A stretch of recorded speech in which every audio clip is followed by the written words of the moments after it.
অপু আপনি বলেন, আমরা শুনছি। হ্যালো, শুনতে পাচ্ছেন? জি, আমরা শুনছি। একটু আগে শাকিব খান বললো যে এটা আমার পরিবার, আমার সংসার, আমার ওয়াইফ, আমার সন্তান। দ্যাট মিনস পুরো যে আজকে অনুষ্ঠানের প্রোগ্রামের প্যাকেজটা এটাকে ধরা হয়েছে আমাদের সাংসারিক, আমাদের পারিবারিক লাইফ নিয়ে। এবং ব্যাকগ্রাউন্ডে আপনাদের সবসময় কিছু ছবি যাতায়াত করে, সেটা যখন যে অনুষ্ঠানকে ভিত্তি করে করা হয় সেই অনুষ্ঠানে মেইনলি অ্যাকচুয়ালি প্রমোট করে সেই অনুষ্ঠানের লোকজনদেরকে। সেটা আমি অনেকবার আপনাদের অনুষ্ঠানে গিয়েছি সশরীরে, আমি গিয়ে দেখেছি যে আমাদের যে সিনেমা নিয়ে কথা হয়েছে সেই সিনেমা নিয়ে আমাদের ছবিগুলো ব্যাকগ্রাউন্ড থেকে যাচ্ছে।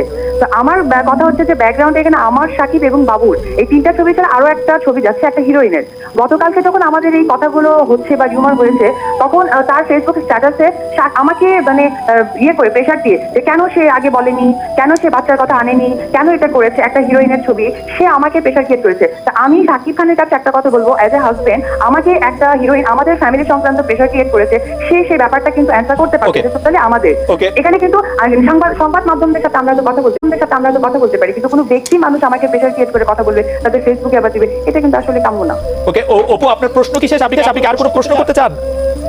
না, আমার এই ধরনের কথা ছিল।